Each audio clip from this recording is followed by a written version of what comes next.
حسین جہد مسلسل حسین کار مدام، ابھی کچھ اور بھی آئے گی بامدر سے صدا۔ حسین سرو کشیدہ تھے سر بلند رہے، حسین سرو کشیدہ تھے سر بلند رہے، یزید ظلمت تحت الثری میں ڈوب گئے۔ بسم اللہ الرحمن الرحیم، اللہم صلی علی محمد و آل محمد۔ ہم نے اپنے سفر کربلا کا آغاز گزشتہ پروگرام میں کیا اور ہم نے تذکرہ کیا امام عالی مقام علیہ السلام کے مدینہ سے روانگی کا، اور اس کے جو وجوہات تھیں، جو عوامل تھے کہ جو اس کا موجب بنے، ان کا ہم نے تفصیلی جائزہ لیا۔ اب امام حسین علیہ السلام جب مدینہ سے روانہ ہونے کا ارادہ کر چکے اور روانگی کا سلسلہ جاری تھا، تو اسی عرصے میں جو گورنر ہے مدینہ کا اس وقت تھا ولید بن عتبہ، اس نے خط لکھا اس وقت کے حاکم یزید کو، اور یہ کہا کہ امام حسین علیہ السلام نے بیعت سے انکار کر دیا ہے۔ اس کا جواب جو خط کا تھا، جو کہ یقیناً اس وقت پہنچا کہ جب امام علی مقام علیہ السلام مدینہ چھوڑ چکے تھے، لیکن وہ جو جواب تھا اس سے ایک پورا منظر پیدا ہو جاتا ہے، نظر آنے لگتا ہے کہ ارادے کیا تھے یزید کے، اور وہ کھل کر اپنی جو اس کی اسٹریٹجی تھی، جو اس کی اسکیم تھی، اس کا اظہار کرتا ہے اس جواب میں۔ اور وہ یہ کہتا ہے ولید بن عتبہ سے کہ مجھے فہرست بھیجو ان تمام افراد کی کہ جو بیعت کرنے پر راضی ہیں اور جو بیعت کرنے پر راضی نہیں ہیں، اور اس فہرست کے ساتھ حسین ابن علی کا سر روانہ کر دو۔ اب اس سے پتہ چلتا ہے کہ امام علی مقام علیہ السلام کو جو ایک نظر آ رہی تھی چیز کہ مجھے مدینہ میں قتل کر دیا جائے گا، اور ایسے قتل کر دیا جائے گا کہ گمنامی کی شہادت ہوگی، یعنی ایک ایسی شہادت نہیں ہوگی کہ جو لوگوں کے فکر پر، ان کے نظریات پر، ان کی سوچ میں کوئی تلاطم پیدا کر سکے، کوئی انقلاب پیدا کر سکے۔ اور یہی مقصد تھا۔ امام حسین علیہ السلام جو ہیں، وہ یہ جو سفر اختیار کر رہے تھے، یہ کسی تخت حکومت کو غصب کرنے کے لیے نہیں کر رہے تھے، یہ عنان حکومت پر قبضہ کرنے کے لیے نہیں کر رہے تھے، بلکہ یہ دنیا کو، اس وقت کے زمانے کو بھی اور آنے والے زمانوں کو بھی یہ باور کروانا چاہ رہے تھے کہ بیعت یزید سے انکار کا مقصد کیا ہے، اور اصل میں حسین ابن علی جو اتنا بڑا یہ قدم اٹھا رہے ہیں کہ اپنے وطن کو چھوڑ کر ہجرت کر رہے ہیں، تو اس کے پیچھے کیا مقصد ہے، اور وہ مقصد یقیناً مدینہ میں رہ کر، مقید ہو کر، چھپ کر ایک گمنامی کی زندگی گزارنے میں نہیں تھا، حاصل نہیں ہو سکتا تھا۔ اس لیے یہ ساری اسکیم جو ہے یزید کے دربار میں تو چل رہی تھی، اور اس کے بہت سارے جو اس کے اہالی موالی تھے وہ اس کو یہ باتیں بتا رہے تھے، لیکن امام علی مقام نے بروقت یہ فیصلہ کر لیا تھا اور وہ مدینہ سے روانہ ہو چکے تھے۔ 3 شعبان کو امام علی مقام علیہ السلام وارد مکہ ہوتے ہیں۔ مکہ کے جو ایک جائے سلامتی ہے، مکہ میں ایک گھاس کے تنکے کو بھی اکھاڑنا جو ہے وہ حرام ہے، چہ جائے کہ کسی کا خون کیا جائے یا کسی کا قتل کیا جائے، تو وہ ایک جائے امان ہے، جائے سلامتی سمجھی جاتی ہے۔ اور عرب کا ایک پرانا رواج تھا، ایک طریقہ تھا، ایک ثقافت تھی کہ مکہ میں حرمت کعبہ کی وجہ سے وہاں پر کوئی ایسا ظلم، کوئی قتل جو ہے وہ نہیں روا رکھا جاتا تھا۔ اس وجہ سے امام علی مقام جو ہیں وہ مکہ میں تشریف لے آئے، اور وہاں پہ ایک ایسی زندگی گزارنے لگے کہ جس میں ان کا مقصد نہ تو کوئی فوج جمع کرنا تھا، نہ کوئی عسکری طاقت جمع کرنا تھا۔ لیکن اب یہ نہیں ہو سکتا تھا کہ امام حسین علیہ السلام مکہ میں تشریف لائیں اور ان کے چاہنے والے، ان سے محبت کرنے والے، ان کے ماننے والے جو ہیں وہ جوک در جوک ان کے پاس نہ آئیں۔ اور ایسا ہی ہوا، امام نے اپنے خاندان کے ساتھ، اپنے جو اہل خانہ ہیں ان کے ساتھ شیب علی میں قیام کیا، اور پھر وہ جگہ جو ہے وہ ایک مرکز بننے لگ گئی۔ اور جب امام حسین علیہ السلام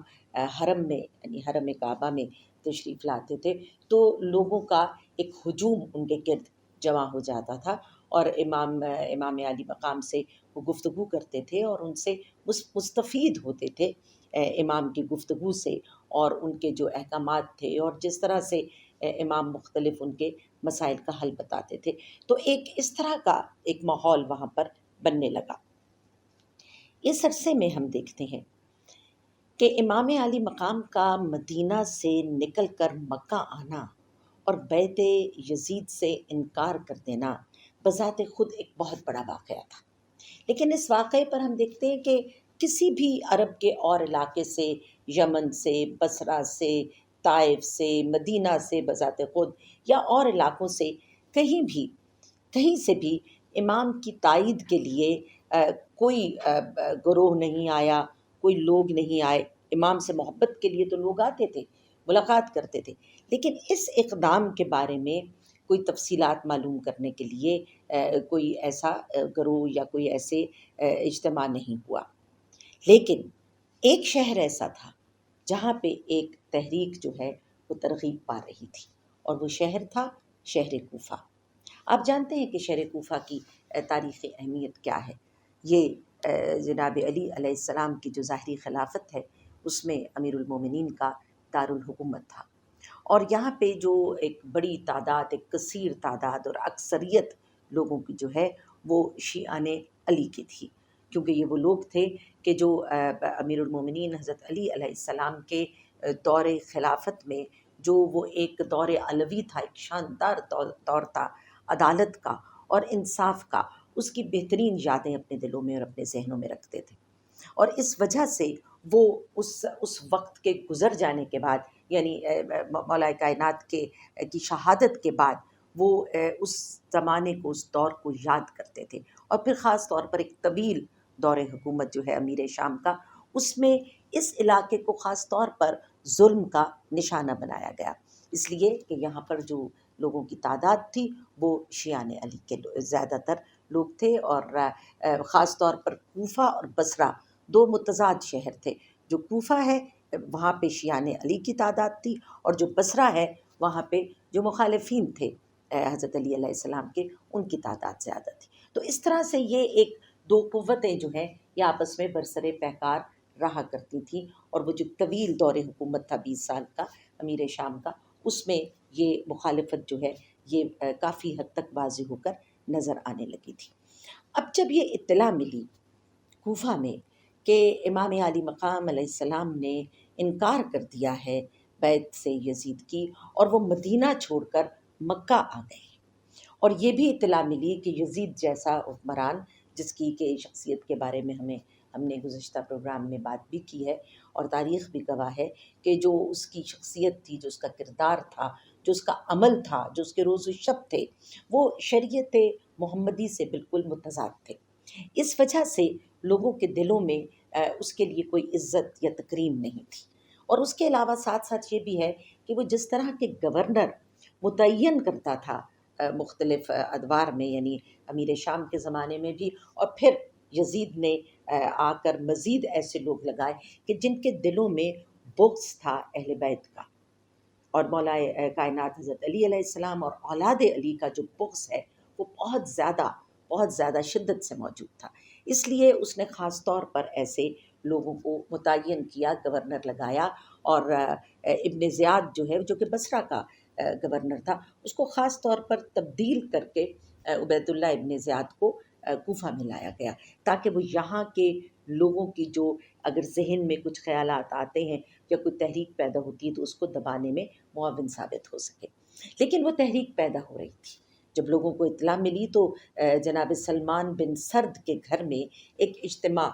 منعقد کیا گیا، لوگوں کو اکٹھا کیا گیا، اور سلمان بن سرد نے وہ جو حقیقت ہے اور جو حقائق ہیں وہ لوگوں کے سامنے واضح کی، اور ان کو بتایا کہ کس طرح سے فرزند رسول صلی اللہ علیہ وسلم وہ ان کا کیا اس وقت اقدام ہے اور کیا سوچ ہے۔ جب یہ بات لوگوں کو پتہ چلی تو سب نے کہا کہ جناب ہمیں امام علی مقام علیہ السلام کو اپنے پیغامات بھیجنے چاہیے، اور ہمیں یہ بتانا چاہیے ہے کہ کیا صورتحال ہے اور ہم کیا چاہتے ہیں۔ اس وجہ سے وہاں سے ایک خطوط بھیجنے کا ایک سلسلہ جو ہے وہ جاری ہوا، اور یہ خطوط اتنی بڑی تعداد میں امام علی مقام علیہ السلام کے پاس پہنچے، یعنی جو پہلا خط تھا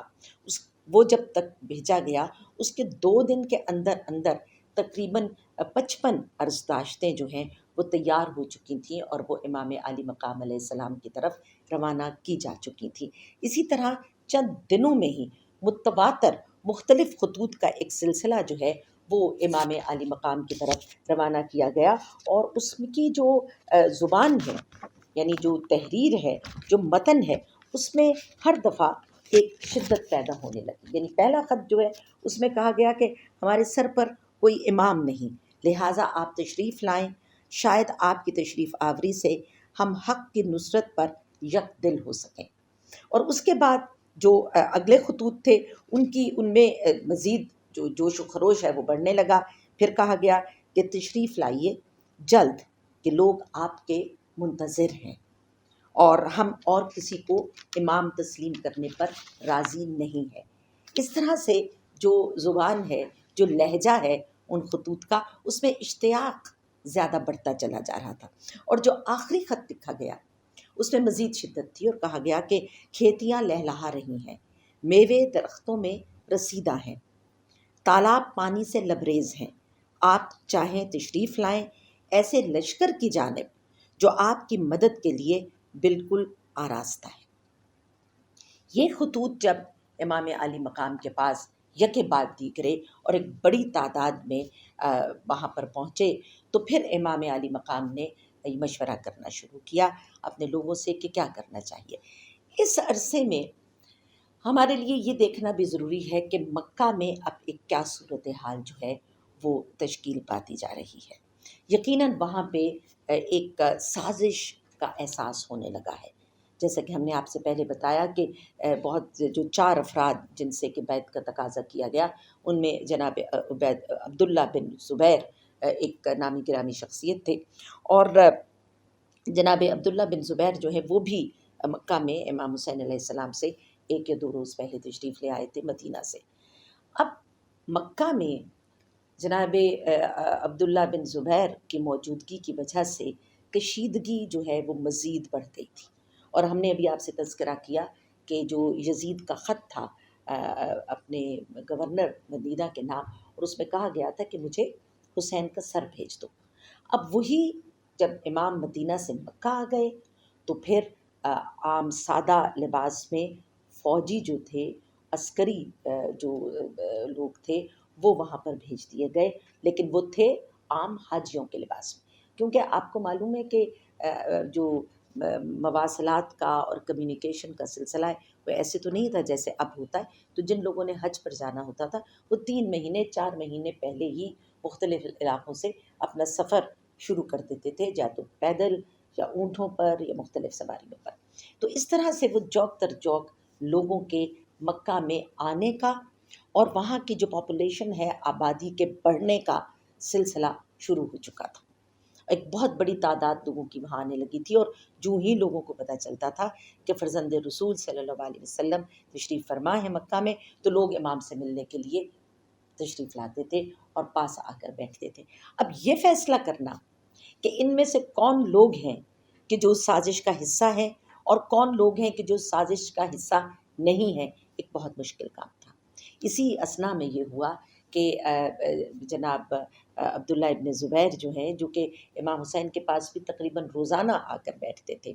اور امام سے کہتے تھے کہ مکہ سے بالکل باہر نہ نکلیے گا، بس یہیں رہیے گا، لیکن امام علی مقام علیہ السلام نے ان کو واضح طور پر یہ کہا کہ میں حرمت کعبہ کو کبھی بھی زائل نہیں ہونے دوں گا، اور اگر مجھے مارے ہی جانا ہے، مجھے قتل ہونا ہے، تو میں یہ اس بات کو فوقیت دوں گا کہ میں چاہے ایک بالشت باہر مکہ سے مارا جاؤں، لیکن میں حرم خدا کی حدود میں میرا خون نہ بہایا جائے۔ اور پھر ایک اور موقع پر امام علی مقام علیہ السلام نے یہ بھی کہا کہ میں جانتا ہوں اور میں دیکھ سکتا ہوں کہ اس سرزمین پاک، اس سرزمین مکہ پر ایک شخص کو ایک مینڈھے کی طرح قتل کر دیا جائے گا، اور پھر اسی عرصے میں، یعنی ابھی امام نے مکہ نہیں چھوڑا تھا، اسی عرصے میں ہم دیکھتے ہیں کہ جناب عبداللہ ابن زبیر پر فوج کشی کی گئی اور جناب عبداللہ ابن زبیر کو حدود مکہ میں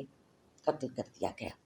یہ وہ واقعات تھے کہ جن کی وجہ سے جب ادھر سے کوفہ سے خطوط آنے شروع ہوئے تو امام عالی مقام نے اپنا ارادہ یہ بنانا شروع کیا کہ وہ مکہ سے ہجرت کر جائیں۔ لیکن اس سے پہلے، ہجرت کو عملی طور پر کرنے سے پہلے، جو آخری خط جو بھی میں نے آپ کو پڑھ کر سنایا کہ جس میں بہت زیادہ امام کو دعوت دی گئی اور آمادہ کیا گیا کہ آپ کوفہ تشریف لے آئیں، تو اس وقت امام علی مقام علیہ السلام نے فیصلہ کیا کہ وہ اپنے چچا زاد بھائی جناب مسلم بن عقیل کو اپنے سفیر کے طور پر کوفہ روانہ کریں گے۔ تو اس طرح سے جو آخری دو قاصد وہ خط لے کر آئے تھے، ان کے ساتھ ساتھ امام علی مقام علیہ السلام نے جناب مسلم کو روانہ کیا کوفہ کی طرف اپنا قاصد بنا کر، اور جو اپنا قاصد بنا کر روانہ کیا، یہ میں شہید انسانیت کتاب ہے میرے پاس جناب نقن کی، اور اس میں سے میں استفادہ کر رہی ہوں زیادہ تر۔ اس میں وہ خط ہے کہ جو امام علی مقام نے جناب مسلم کو دے کر بھیجا تھا، اور اس میں یہ لکھا تھا کہ میں اکثر کا قول یہ ہے کہ ہمارے سر پر کوئی امام نہیں۔ یہاں پہ امام اشارہ کر رہے ہیں ان خطوط کی طرف کے جو لکھے گئے، تم میں سے اکثر کا قول یہ ہے کہ ہمارے سر پر کوئی امام نہیں، آپ آئیے، شاید خدا ہم کو آپ کی بدولت حق پر مجتمع کر دے۔ اچھا تو میں تمہاری جانب اپنے بھائی، چچا کے بیٹے اور مخصوص معتمد کو روانہ کرتا ہوں، اور انہیں حکم دیتا ہوں کہ وہ مجھ کو تمہارے حالات کے متعلق اطلاع دیں۔ اگر انہوں نے اطلاع دی کہ تمہاری جماعت اس عقد پر راضی ہے تو میں اپنا ارادہ بدلوں گا اور تمہاری طرف اپنا سفر اختیار کروں گا۔ واضح رہے کہ امام کے معنی نہیں سوا اس کے کہ جو کتاب الہی پر عامل، عدالت کا پابند، حق کا متبع اور اپنی ذات کو خدا کی مرضی پر وقف کیے ہوئے ہو۔ والسلام، حسین ابن علی۔ یہ وہ خط تھا کہ جو امام علی مقام علیہ السلام نے جناب مسلم بن عقیل کے ساتھ روانہ کیا، اور اس میں باور کیا کہ کیونکہ تم لوگوں نے مجھے خطوط لکھے ہیں تو میں اس لیے اپنے معتمد کو، اپنے قابل اعتماد ساتھی، اپنے بھائی کو، اپنے سفیر کو تمہاری طرف بھیج رہا ہوں تاکہ وہ وہاں پہ حالات کا جائزہ لیں، اور پھر مجھے جیسے وہ اطلاع دیں گے میں اس کے مطابق اپنا قدم اٹھاؤں گا۔ اور اس طرح سے جناب مسلم کو وہاں پر روانہ کر دیا گیا، اور میں نے جیسے کہا کہ یہ وہ وقت تھا کہ جب حاجیوں کی ایک بڑی تعداد جو ہے وہ مکہ میں جمع ہو چکی تھی۔ اب جب جناب مسلم کوفہ پہنچے تو فوری طور پر کوفہ میں ان کا بہت زبردست استقبال کیا گیا، اور مختلف گھروں میں اجتماعات ہوئے، اور ایک تحریک جو ہے وہ زور پکڑتی ہوئی محسوس ہوئی، اور لوگوں نے بہت ساری وہاں پہ تقاریر کی۔ بہت سارے دوست احباب مولا علی کے زمانے کے ان کے جو اصحاب تھے وہ وہاں پر موجود تھے، اور انہوں نے بہت سارے یہ وعدے کیے اور یہ باور کیا جناب مسلم کو کہ جناب ہم بالکل چاہتے ہیں جو ہم نے خطوط لکھے ہیں ہم ان پر قائم ہیں۔ یہ صورتحال ایسی تھی کہ جس کو دیکھنے کے بعد جناب مسلم نے ایک خط روانہ کیا امام حسین علیہ السلام کو، اور اس خط میں ایک مثبت رپورٹ پیش کی، اور کہا کہ یہاں بالکل جو خطوط لکھے گئے تھے ان کے عین مطابق صورتحال ہے، اور لوگ جو ہیں وہ آپ کو خوش آمدید کہنے کے لیے، آپ کا استقبال کرنے کے لیے بالکل تیار ہیں، اس لیے آپ عزم سفر ہو جائیے۔ یہ خط امام علی مقام کی طرف روانہ ہوا، اور امام علی مقام کے پاس مکہ میں پہنچا۔